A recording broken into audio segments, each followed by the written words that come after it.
Dan kita ingin juga dapatkan pandangan daripada Dr. Kittipos Phuttivanich. Beliau merupakan pensyarah Fakulti Sains Politik dari Ramkhamhaeng University, Bangkok. Joining us now is Dr. Kittipos. He is a lecturer at the Faculty of Political Science, Ramkhamhaeng University in Bangkok. Dr. Kittipos is specialized in Southeast Asian politics, political transition and regional diplomacy, particularly in context of Thailand's evolving political landscape. Thank you for being with us, Dr. Kittipos. Doctor, first and foremost, we just seen a major development. Cambodia and Thailand have agreed to a ceasefire effectively within 24 hours. What's your take on this move? Oh, it's very impressive right now because I hear that the JBC will resume, right? So it's bilateral relationship, and the ceasefire is the ceasefire is agreed between the two sides, and the JBC resume. So everything, I mean, the peace process is maybe very credible for the future relation between the two nations. And I first, Prof, Doctor. Sorry, I cannot hear you clearly. Are you skeptical at first for the PC for the ceasefire? In fact, there is some problem about the ceasefire because between the two nations, Thailand and Cambodia, there is a trust deficit. You know, before this time, Cambodia has announced that it has the secret deal with our Prime Minister, and it was betrayal, something like that, about 2 times that we talk about the ceasefire. In fact, both countries need the ceasefire, but what happened in the last couple of days ago is the lack of trust between our two nations. By the way, this time we have the Prime Minister Anwar Ibrahim as the chairman of ASEAN. I think this is the first time that the chairman of ASEAN hold a meeting to do the conflict resolution. So I think this is a very historical moment for ASEAN as well. Last time it has the ASEAN Troika, right? But this is not ASEAN Troika. We also have the representative from the People's Republic of China. Let me correct Prime Minister Humanet. If I hear it correctly, he called the president or the representative from the Republic of China. It should be the People's Republic of China and the representative from the U.S. as well. So I think the peace process this time, as President Anwar Ibrahim talked a moment ago, is credible. Mm-hmm. There is a clear step for the two sides to step down the military conflict, which is good, I think.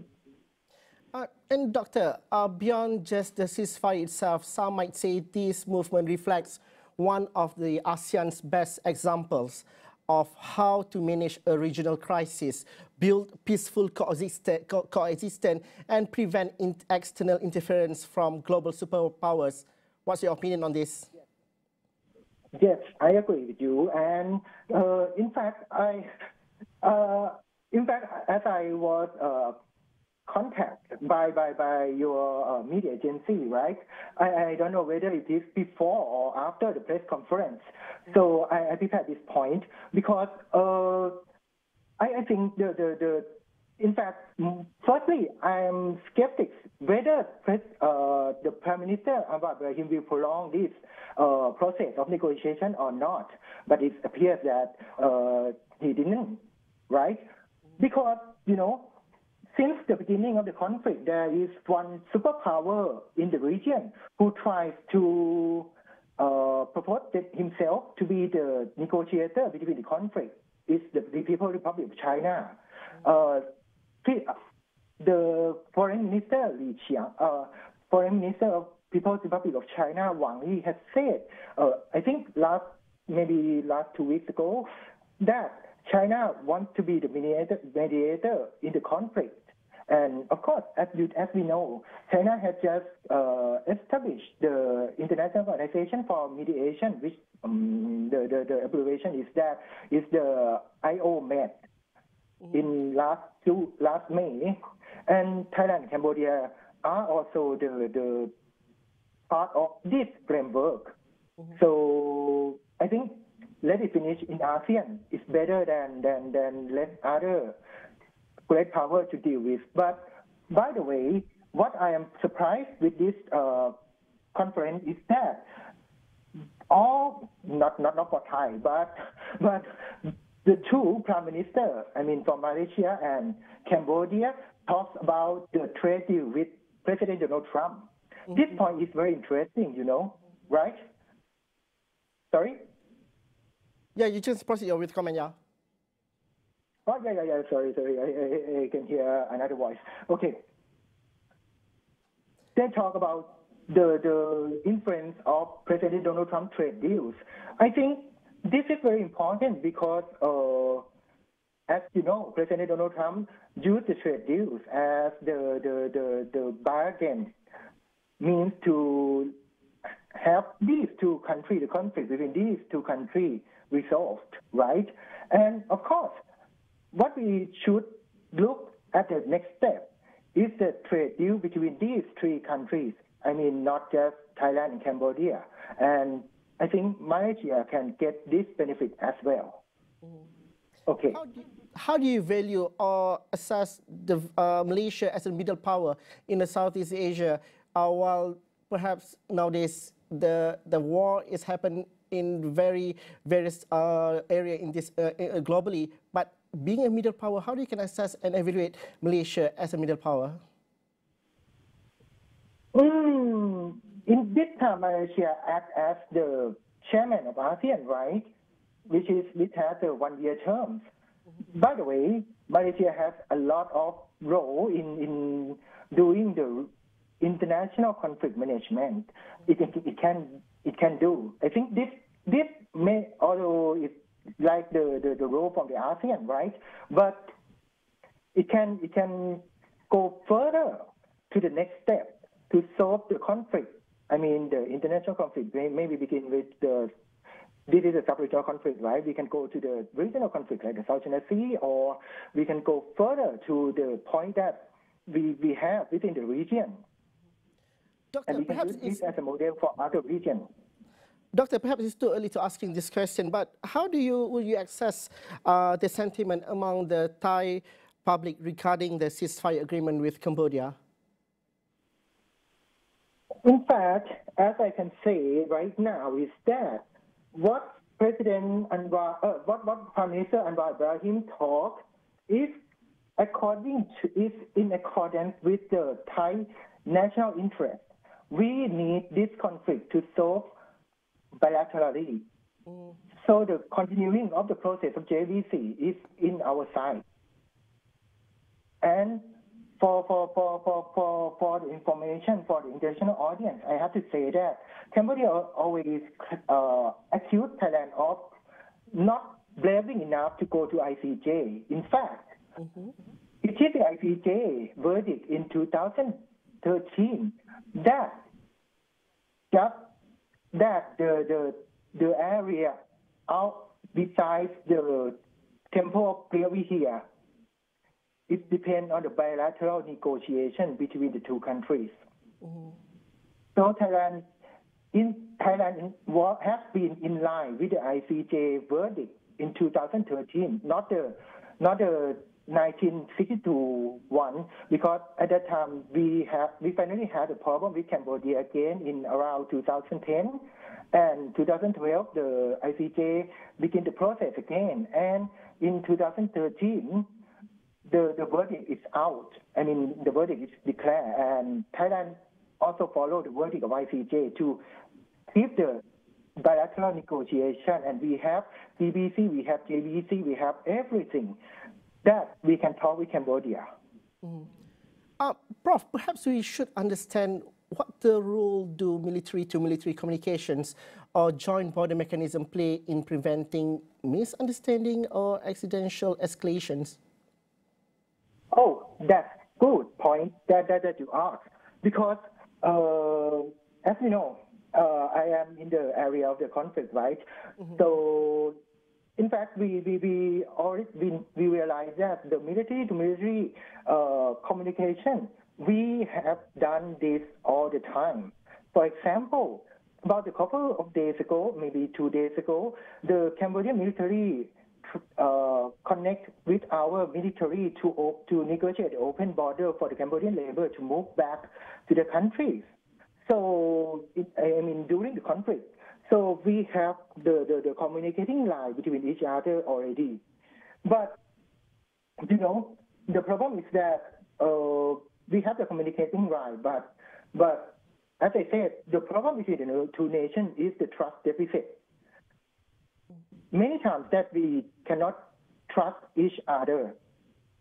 And I think maybe Cambodia is right this way, because the position of Cambodia regarding this conflict is that Cambodia doesn't want the bilateral way of conflict resolution.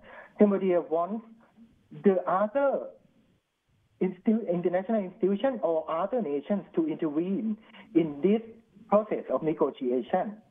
Maybe to have Malaysia as the ASEAN chairman to get intervene in this process is acceptable for the two nations, for Thailand and to Cambodia, but not others.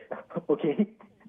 Doctor, for the fact that Cambodia and Thailand already agreed to achieve the ceasefire agreement, but at the same time, how this period reflect, and it's being the situation test for ASEAN's core principle for non-interference among the member states, how this incident or how this historic moment put something in the benchmark to balance between the non-interference at the same time to put the people in the dialogue, into states in the dialogues?